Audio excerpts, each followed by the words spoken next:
قربانی کے مسائل میں ایک دوسرا اہم مسئلہ جو ہے نا وہ یہ بھی یاد رکھنا چاہیے. ہمارے ہاں بالکل بعض مسائل کا پتہ نہیں ہوتا. لوگ کہتے ہیں، وہ پوچھتے ہیں، اچھا میں جی اس دفعہ 2 جانور لایا ہوں، ایک جانور میں نے اپنے ابا جی کے نام پہ ذبح کرنا ہے اور ایک جانور ہم نے اپنی طرف سے دینا ہے. ابا جی وفات پا گئے ہیں، یا یہ جانور اب والدہ کی طرف سے ہے، یہ والد کی طرف سے ہے. اور بعض لوگ ایسے بھی کہ وہ کہتے ہیں کہ یہ ایک جانور ہم نے رسول اللہ صلی اللہ علیہ وسلم کی طرف سے قربان کرنا. میرے بھائیوں بالکل یہ مسئلہ اچھی طرح سن لینا چاہیے کہ فوت شدہ کی طرف سے خاص طور پر قربانی کرنا یہ قرآن اور حدیث سے ثابت نہیں. یہ بس ایک چل سو چل ہے، بس ایک ایسے ہی مسئلہ چل نکلا عوام کے اندر. میرے بھائیوں اس کے لیے ایک حدیث بھی بیان کی جاتی ہے کہ نبی صلی اللہ علیہ وسلم نے علی رضی اللہ عنہ سے کہا تھا کہ اے علی، میں آپ کو ایک وصیت کر کے جا رہا ہوں کہ میرے بعد آپ کو جب تک اللہ زندگی دے آپ نے ایک جانور اپنی طرف سے ذبح کرنا ہے اور ایک میری طرف سے ذبح کرنا ہے. یہ حدیث جو ہے یہ رسول اللہ صلی اللہ علیہ وسلم سے ثابت ہی نہیں. تو مسئلہ جو ہے وہ تو صحیح حدیث سے ثابت ہوتا ہے، ضعیف حدیثوں سے مسئلے ثابت تو نہیں ہوتے. تو لہذا میرے بھائیوں یہ ایک جو ہے نا سب فوت شدہ کی طرف سے صدقہ ہو سکتا ہے. صدقہ. اب آپ کہیں گے جی قربانی اور صدقہ، بھئی کیا فرق ہے اس میں؟ بھئی بڑا فرق ہے. قربانی اور چیز ہے، صدقہ اور چیز ہے. آپ کو میں ایک مثال کے ساتھ یہ بات کلیئر کرتا ہوں. دیکھیں فطرانہ اور چیز ہے، صدقہ اور چیز ہے. رسول اللہ صلی اللہ علیہ وسلم نے ارشاد فرمایا جو آدمی عید کی نماز سے پہلے یعنی عید الفطر پہلے ادا کر دے گا نا وہ تو ہوگا فطرانہ. اگر کوئی عید کی نماز کے بعد اگر کوئی فطرانے کے طور پر پیسے دے رہا ہے تو اللہ کے رسول نے فرمایا اب فطرانہ نہیں، اب اس کا ایک عام صدقہ ہے. کیا مطلب سمجھ آیا؟ مطلب فطرانہ اور چیز ہے اور صدقہ اور چیز. تو بالکل اسی طرح قربانی اور چیز ہے لیکن صدقہ کرنا عام صدقہ یہ اور چیز ہے. تو اپنے فوت شدہ والدین کی طرف سے اولاد وہ صدقہ تو کر سکتے ہیں لیکن خاص طور پر قربانی کرنے کی دلیل قرآن اور حدیث میں نہیں.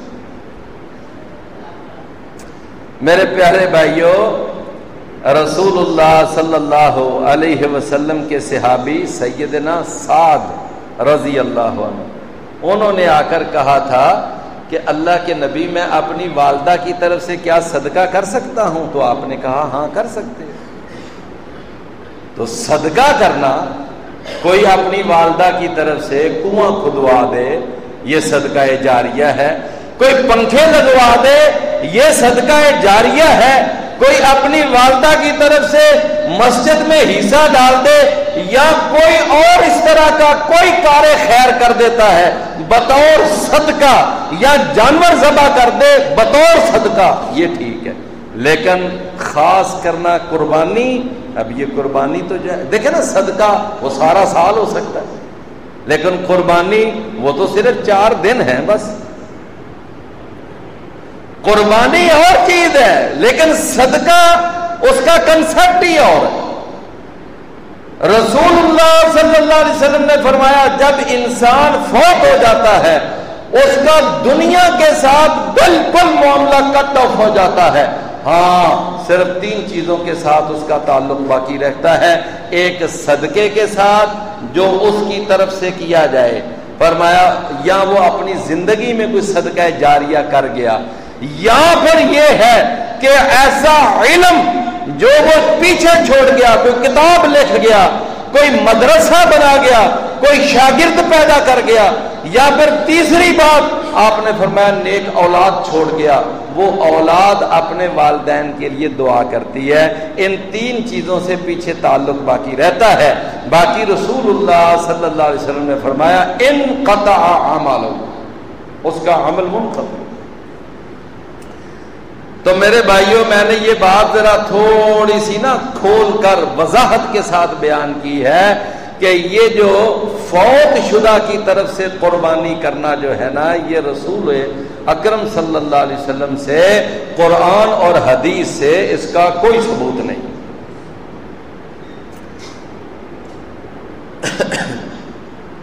جو باقی میں نے آپ کو بتایا کہ وہ حدیث بیان کی جاتی ہے تو وہ حدیث ضعیف ہے۔ یعنی اگر کوئی آدمی آپ کو یہ حدیث سنانے کی کوشش کرے تو آپ اس کو فوراً یہ جواب دے سکتے ہیں جی یہ حدیث بالکل ضعیف ہے۔ یہ ابو داؤد میں بھی ہے، ترمذی میں بھی ہے، اور دونوں جگہ پہ لکھا ہوا ہے دونوں کتابوں میں کہ یہ حدیث صحیح نہیں۔ تو اس لیے یہ اس حدیث سے نہ دھوکہ کھانا چاہیے اور نہ دھوکہ دینا چاہیے۔ بعض کہتے ہیں جی رسول اللہ صلی اللہ علیہ وسلم نے اپنی قربانی جب ذبح کی تو آپ نے کہا تھا کہ اللہم تقبل من محمد ومن امت محمد، کہ اے اللہ تو اس کو یعنی محمد صلی اللہ اپنی طرف سے بھی میری طرف سے بھی قبول فرما، اور اس کو امت میری امت کی طرف سے بھی قبول فرما۔ اچھا، اس کا معنی یہ نہیں کہ اس قربانی کو، یہ رسول اللہ صلی اللہ علیہ وسلم کی ویسے ایک دعا تھی جو آپ نے مطلق دعا کی کہ یا اللہ میں جو قربانی کر رہا ہوں میری طرف سے بھی قربانی قبول فرما، اور میری امت جو جو قربانی کر رہی ہے ان ساروں کی قربانیاں بھی قبول فرما۔ مطلب اس حدیث کا یہ ہے، یہ معنی نہیں ہے کہ میری امت کی طرف سے بھی اور امت کے اندر فوت شدگان بھی آتے ہیں، نہیں، یہ حدیث کا مطلب اور یہ معنی ہے ہی نہیں۔ اس میں ایک دعا ہے کہ یا اللہ میری قربانی کو بھی قبول فرما اور میری امت کی قربانیاں بھی قبول فرما۔